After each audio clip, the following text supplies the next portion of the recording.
Hi guys. Sorry for the little delay, but as always, we had some technical issues. You know, Polish guy coming over. There's got to be something wrong, right? Thanks for coming. I'm really happy to be here. As you can see, we're going to have an interesting topic. We're going to talk about inbound and outbound. It's going to be sales and marketing. So who here is from the sales team? Okay. Any marketers? Okay. Any CEOs or investors? Okay. Any other project managers, developers? Oh, cool. All right. Are you planning to be developers in business or marketing, or are you just interested in this? Interested. Okay. Well, hopefully I'm going to give you some content as well. So we don't have super big amounts of time, but I think it's still doable. People that know me, that came to my presentations before, know how I like to run this. So even though this is a presentation, I have no problems into changing this to a discussion. So at any point, if you want to ask a question, if you want to add something, feel free to stop me and just say, hey, Simon, how about this, how about that? So we actually do have an extra microphone, so you can even say the question to the microphone. Also, if there's, if you have a good joke or a good anecdote, you can say this, but this is tricky. It has to be good. If it's bad, you have to leave. All right?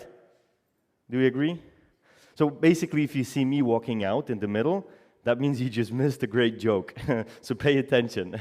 But okay, so going to my topic, because every one of you probably worked a little bit, either with the clients or maybe worked with marketing channels.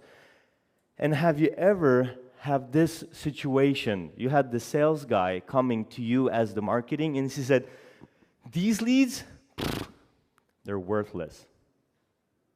Sounds familiar? Right?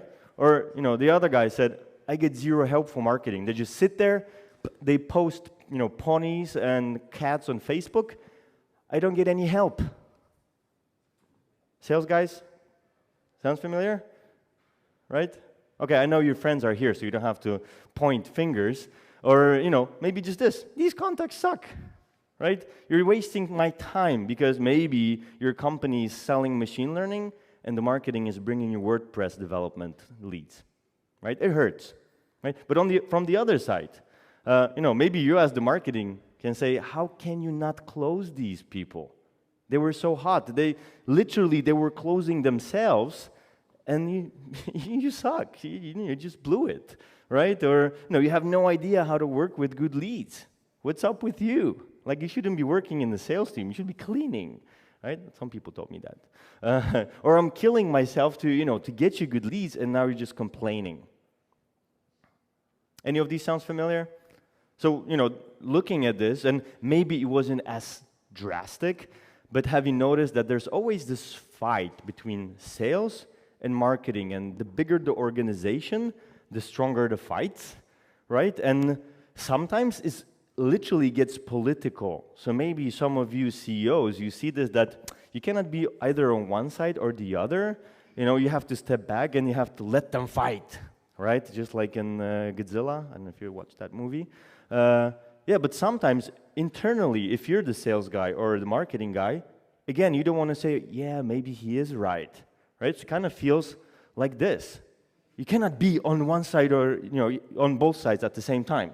You just one side, and that's it, and you have to love it and treat it, right? But in reality, if you look at this, it's this, right? So you're killing the organization sometimes because maybe you're too proud. Maybe, well, there is a problem, but you don't know how to approach this. So what we have to do is think about how to make this alliance, how to make this kiss and hugs between marketing and sales. So hopefully I'll tell you today how to make beers and dinners together again and be happy. And how do I know this?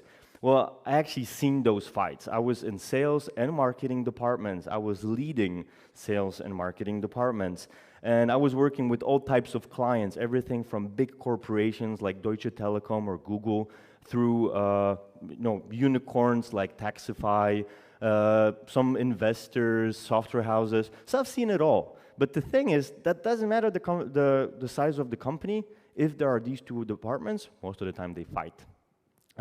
So how do I approach this? Let's think about it this way.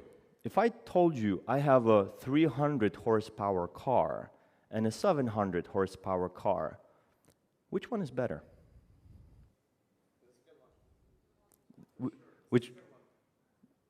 The second one. Yeah. Well, actually, the answer is it depends. Right? Because the question is, how do you want to use that car? Because the 300, it's an off-road car. Maybe it has a not that strong engine, but if your second car is this, and you're going to an off-road race, it's going to hurt. Right? So, it doesn't really matter sometimes is inbound or outbound is better, because it depends what is our situation, what is our product, what is our market, and maybe sometimes even if, maybe sometimes you are right because the race is like super fast. But then you have to think about it, okay, is it raining or is it dry?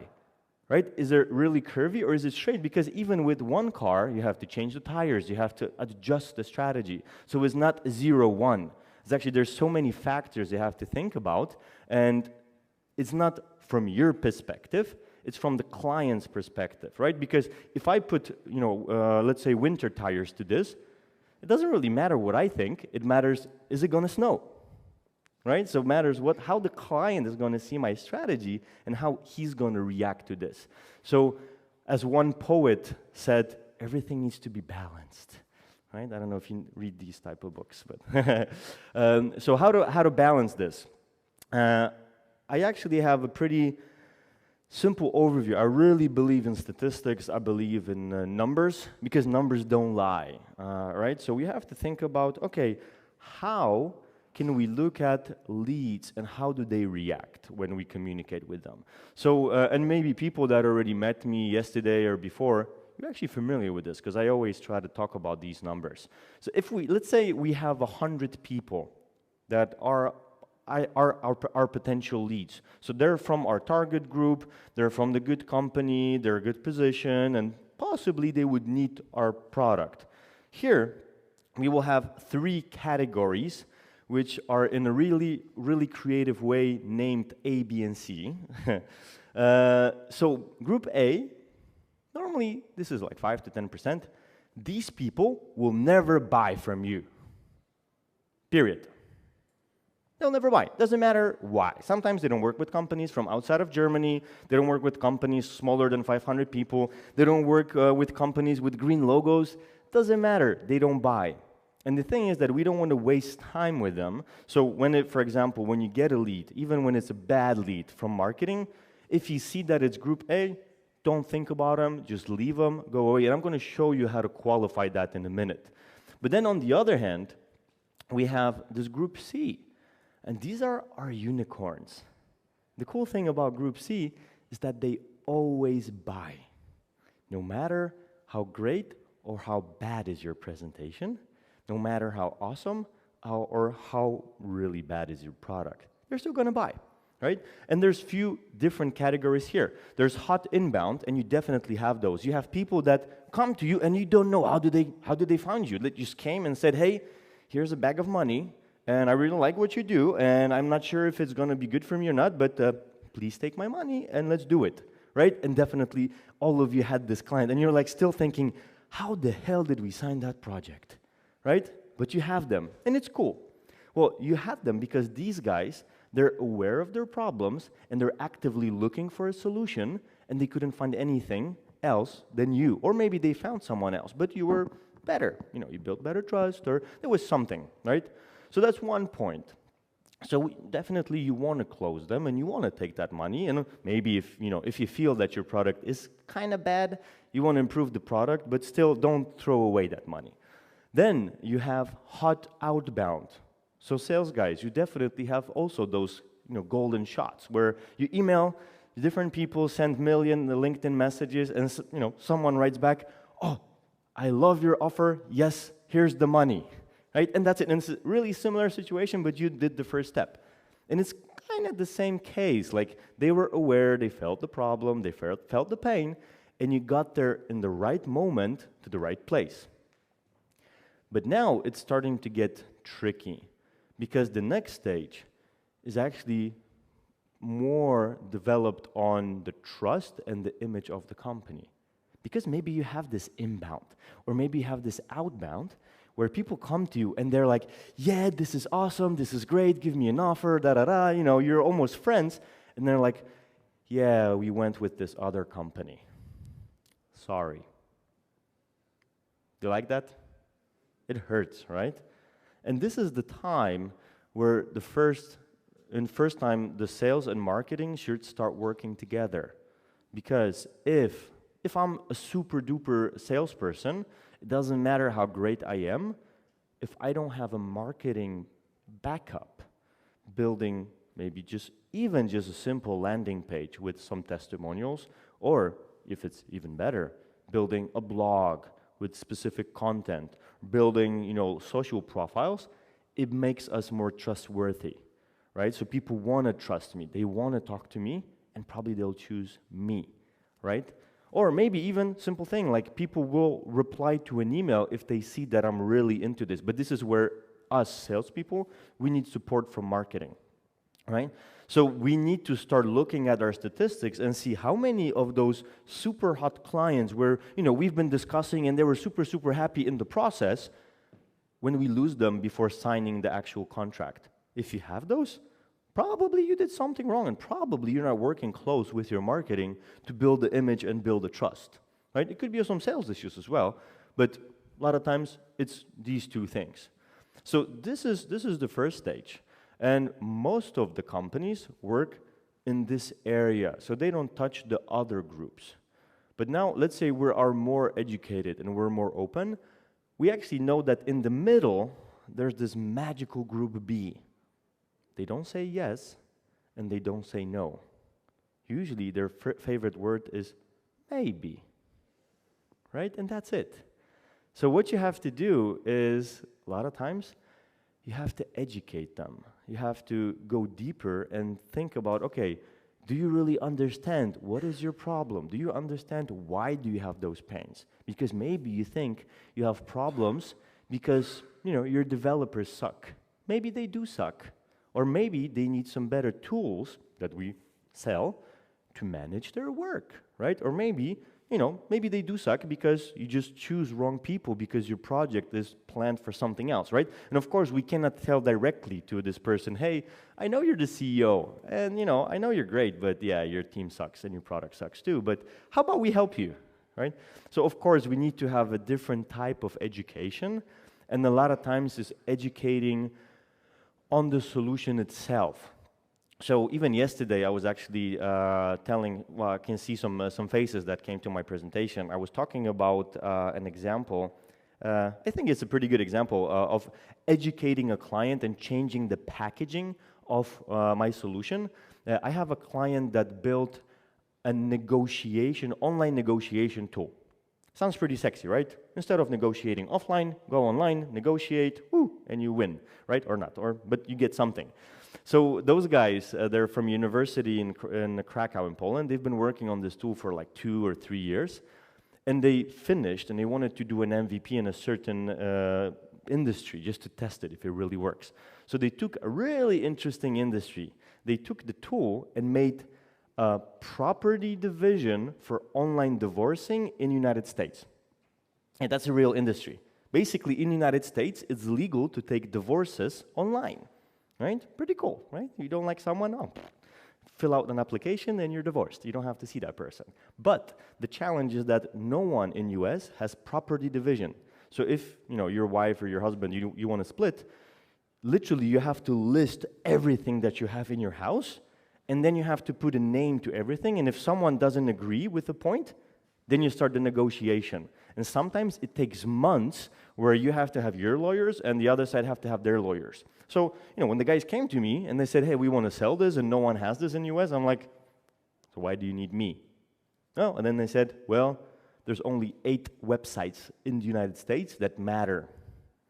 The rest don't matter, so we need to only sell to 8. I'm like, ooh, okay, so you've been working 3 years to deliver something to 3 websites. Okay, good luck. But when we started discussing, I say, okay, we can start a strategy there, but my first question was, how about all those other lawyers? There's thousands of lawyers in the United States that could possibly use this. And they're like, no, they won't use this because they charge 20 times more for offline negotiation than they would do for online. Wouldn't make sense. And in the first step, yeah, they were right. But then I started talking again and say, okay, but what are the problems of those lawyers that do offline negotiation?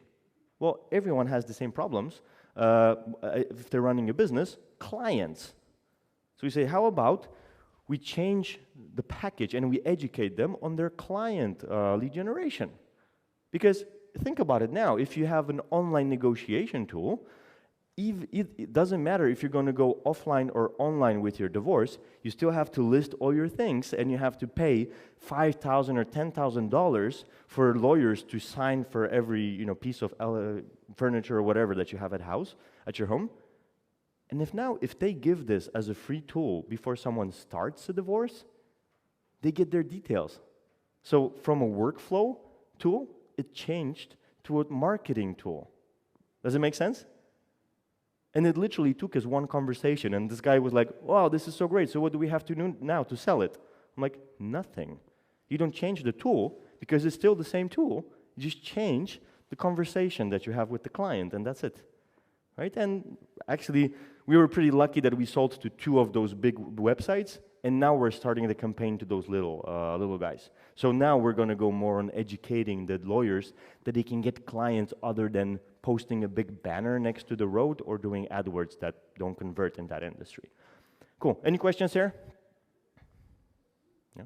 Okay. It's pretty quiet. It was either so good or no one understood it. I'll keep it that it was number 1. Okay. Then the next point is recycling. And by recycling, I mean coming back to the same people after some time.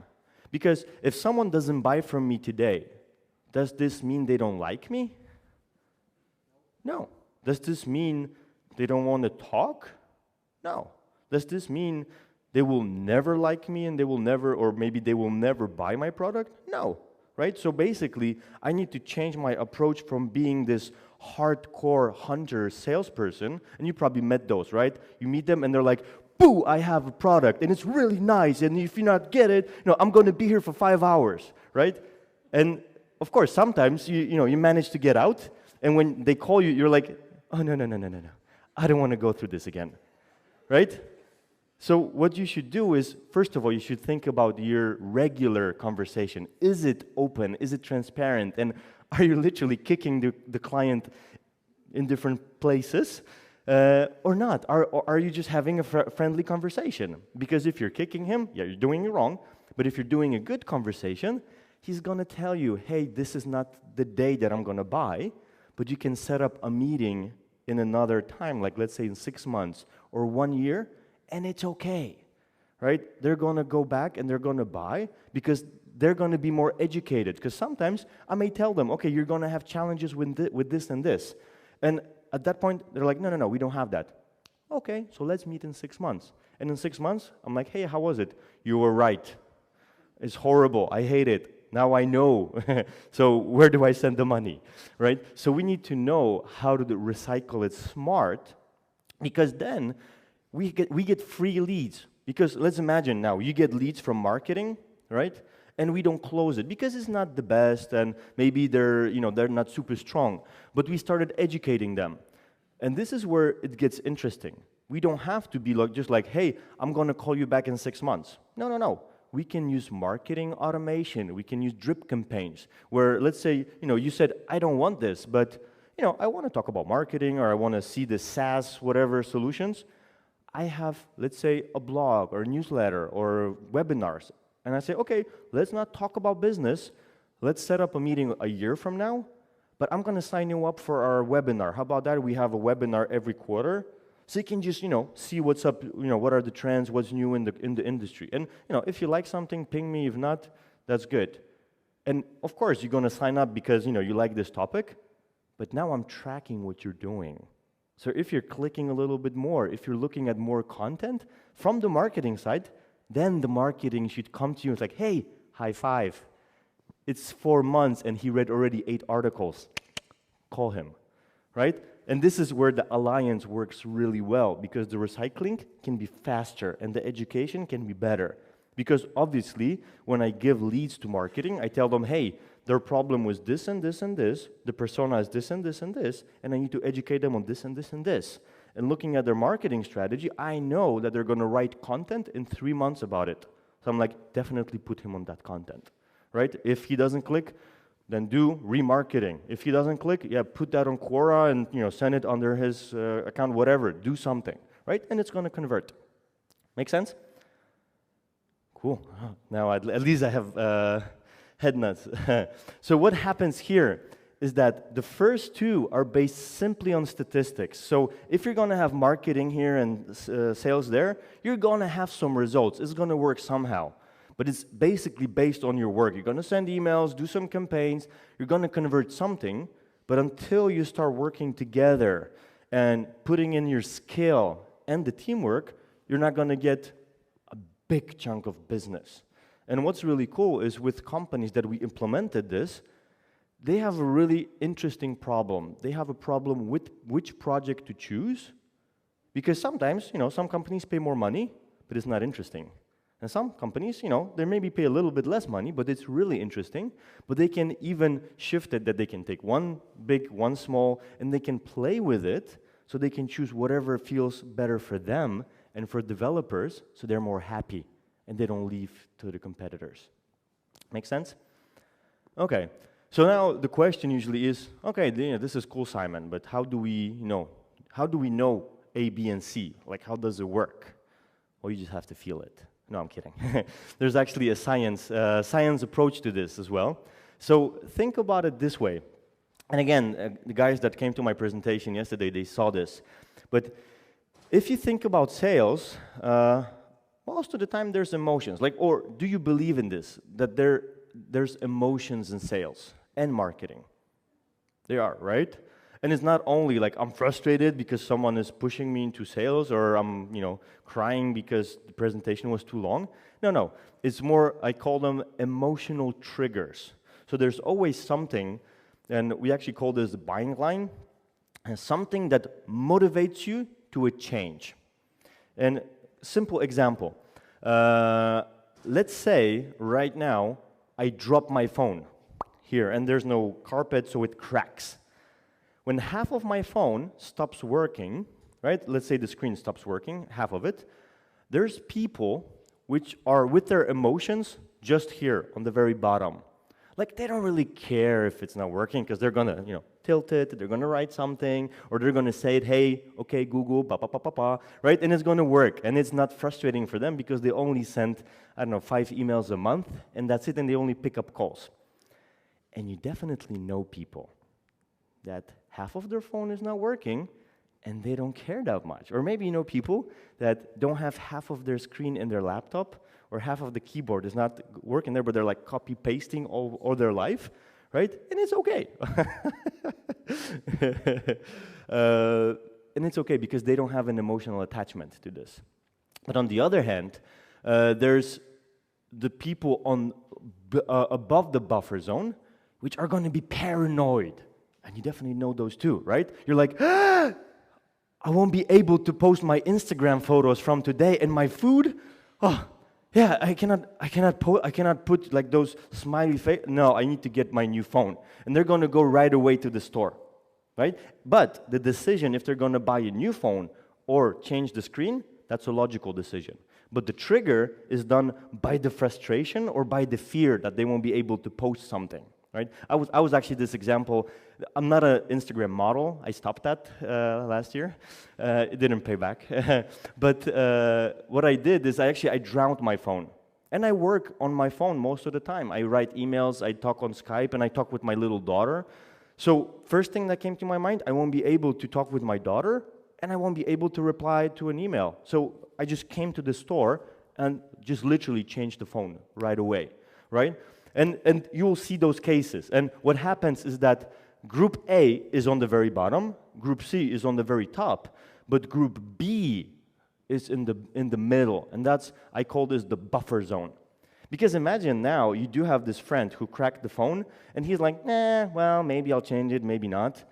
And you tell him, hey man, I know you don't care for those emails and, shooting photos, but if you have a cracked phone screen, and it's raining outside, if water gets there, the battery can explode, and it can rip your leg off.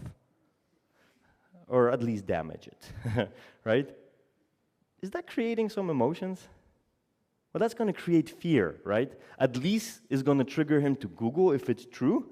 And if it's true, what is he going to do? He's going to go and buy a new phone or replace that screen. Or at least one guy said a week ago, like, yeah, I'm going to buy a backpack and, keep it in my backpack. And like, yeah, well, that was a motivation for a purchase, right?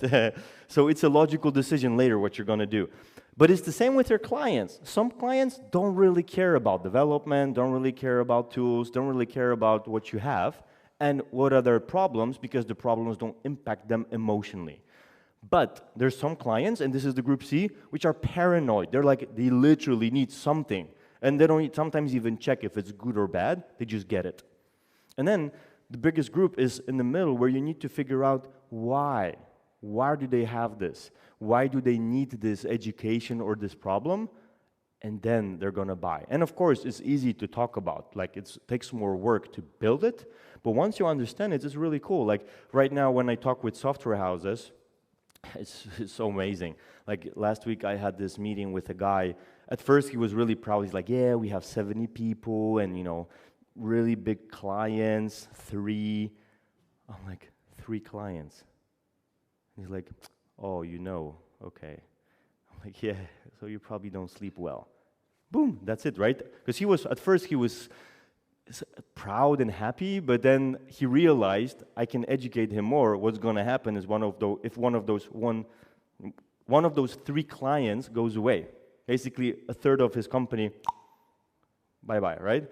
So you need to be aware of this, because later those case studies, client stories are going to help you a lot in the flow. I even have this ABC. Okay, any questions to this? I know now you have to look at this from the marketing and from the sales perspective, because a lot of times your content, your webinars, whatever you write, even if you build a website, it needs to not address Group C, because they're going to buy either way. It needs to address Group B, so you need to educate them. So don't say, hey, we have best PHP or Java or Python developers. Just say, hey, we help banks understand their data. And of course, we use Python, but we do it in an easy way so they can make fast decisions. Is this different? Yeah, because a lot of them, they're not educated. They don't care if it's Python. You can do it in Paint if it gives them decisions, right? Because that's what they need. I would be really happy to see someone do that in Paint. But so you need to address Group B in both sales and marketing communication. And sales is better because I can literally ask a question, I can get feedback. With marketing, it's more like some money here, some money there, some money there, and then you wait a couple months and see if they reply, right? So you have to be smart, and you have to ask salespeople, hey, which people convert, which people like these problems, and then build the content strategy around that.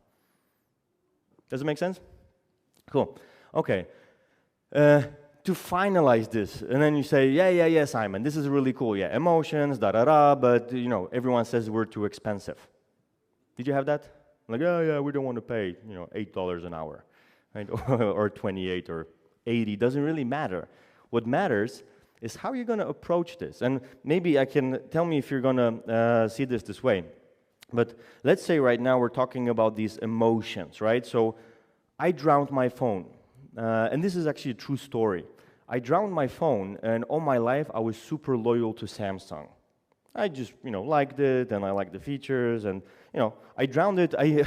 I found that you cannot go diving in salty water with this S7 Samsung for a few months in a row, because something is going to get damaged. So yeah, I tested it for them, but they didn't pay me. So my phone got drowned, and emotionally, first thing that came to my mind, I won't be able to buy, to talk with my daughter, I won't be able to talk with my clients. I had fears, so that motivated me to buy a new phone. And emotionally, I was attached to Samsung, so I wanted to get that. So when I came to the store, I wanted to take a logical decision.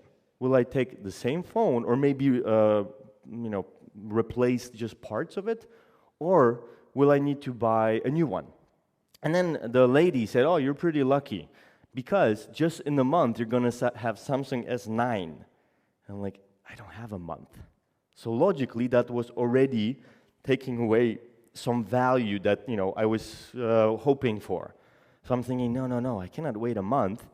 But right now, she said, yeah, but you also can have Samsung S8, and it's that much. And I'm like, yes, but logically, the price is going to be bad, because if in a month it's going to be S9, it's going to go down 30%, the pricing. So I'm basically wasting money. I'm not that stupid. Maybe I am, kind of stupid, but not that much. And what happens is that what you have on your left side, the summary, the feeling, the value of emotions and logic should be larger or equal to the price. So for me, emotionally, I needed a phone. Logically, I wanted a Samsung, and it was a decent phone, but I knew I'm not doing a good deal on the pricing. And in that case, the red spots, I started to have doubts. It was not objections. I had to have doubts like, it won't be the best idea, probably, I'll lose money, or I won't get those sexy features that I never use, or, there's something, right? So then I started thinking, okay, maybe I should find another solution. And this is when I backed out, and I started thinking, okay, how about if I use a different company? I know it hurts. I know it would take my emotional loyalty down, but maybe, it would make sense. And logically, of course, it's going to have less features, but also the pricing is going to be better. What happened? I bought a Huawei for 200 euros, which was 10 times less than, 5 times less than the Samsung. I'm like, hey, I'm going to use it just for a little bit. I've been using this for 2 years, right? Because I didn't have an emotional trigger to change my phone, because nothing happened. Like, I tried, but nothing happened to it. And what happened now is, I don't know if you heard 2 weeks ago what happened with Huawei, right? So now I'm thinking, next update, I'm not going to have it. Samsung, right? So right now, I'm literally looking back into Samsungs, and now I'm doing this equation. Okay, should I take the S10? And I know it's sexy, and I know it's cool, but it's a little bit too expensive. But S9, yeah, it doesn't have those features. And I'm doing this over again, but I'm still doing this equation. And I had this emotional trigger from Google, because now I have a fear that my device is not going to work. Or maybe, the Google Assistant is not going to tell me something that I need. Right? So there's always different elements that you can add to your client, but you have to think about what is his perspective. Make sense?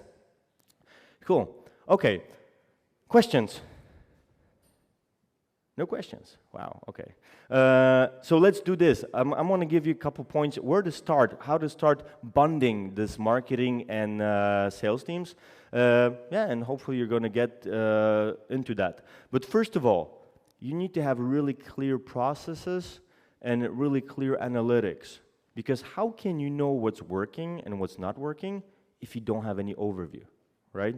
So, especially you guys, I don't have to explain you that. Imagine you don't have processes in project management. Would it work? Especially with maybe with one person team, yeah, it will work. But even if you have 3 or 4 people, it's going to go down really fast, right? So that's the first step. Then emotional triggers. Think about what are the fears, what are the frustrations of your clients. Not do they need a developer. They don't need a developer. They need, they need to get rid of the frustration of recruiting a developer, or they want to get rid of the pressure from the investor about their product, right? So think about those. Then data or problem awareness. So think about, is my client really aware that the pressure that he's feeling is from his investor, or maybe it's from his market or something else? So test this. You can test it both ways, either through salespeople asking directly the client about it, or marketing doing content and seeing if it's going to convert. Then inbound, outbound cooperation tests. So see when can you give the lead to the sales department and when to give it back. When would be the best timing? What are the steps? What are the triggers? After 3 maybe ebooks that are downloaded or after 2 sessions on a webinar, should we contact him directly or not? And put it into the process, because only then you can test it, okay? And then relevant messaging. So think about all the messaging that you have, not from your perspective. I'm sorry, you don't count in this process.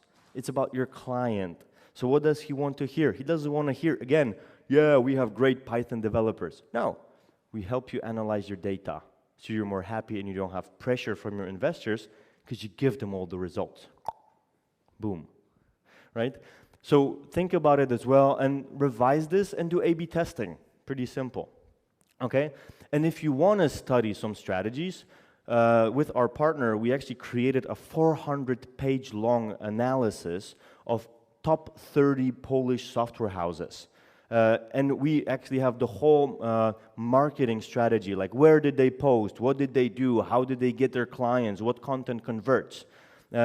If you want to get that sort of data for yourself and for your companies, ping me. We'll be more than happy to show you either tools or even do that analysis for you. Because if you don't understand your data, well, you're just working on luck. So good luck. And then if you want to talk about your outbound, if you want to talk about your sales strategy, or even combine sales and marketing strategy, you can ping me on LinkedIn or send me an email. And I usually promise that I will have 15 to 20 minutes to chat and to tell you a little bit more feedback on your processes. There's a start to it, and people from yesterday know this. Usually I reply to from 4 to 14 weeks. So I'm serious here. So I am sometimes overwhelmed. So I don't want to just quickly, hey, yeah, let's talk, but I really want to take my time. So if you write me, and if you write in LinkedIn, hey, Simon, I want my 15 minutes, I'm going to get back to you sooner or later, right? So don't worry. But you have to write to me, because if you don't write, then I'll forget, and I think you'll just selling me services, right? So you go to a different box.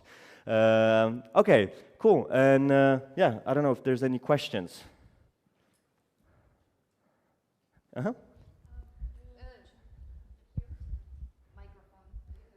Thank you. Thank you for your lecture and the masterclass yesterday. You mentioned A/B testing.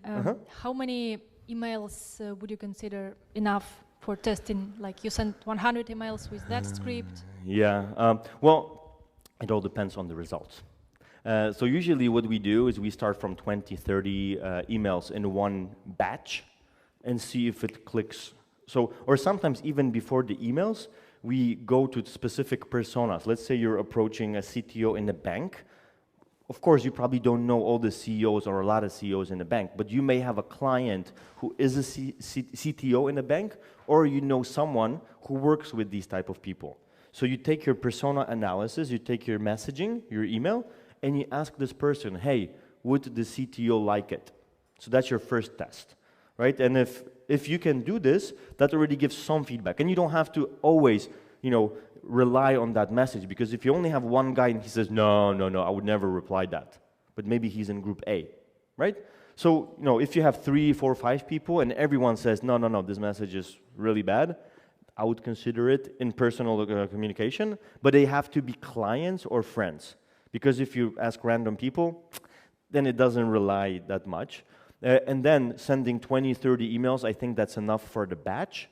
And you should get at least one reply from that. If you don't, then we have to rethink the strategy. But don't change too many things at a time. So literally, like if you already have an email template, then the guys that were at the training yesterday, I'm going to share some of my templates with you. But then you only change, let's say, part of the sentence, like the value proposition or the references, and that's it. And then send another 20, 30, right? Because, well, obviously you don't want to go. But then send the campaigns persona specific. So don't send them to anyone, but only, let's say, only CTOs of banking in Ireland. And that's a good test, because if you send to all the CTOs everywhere, Well, Irish CTOs and Norwegian CTOs may have different problems, right, due to regulations and markets. Thank you for your answer. Thank you for presentation. So we're going to have a break for lunch. Yeah. Ooh, okay.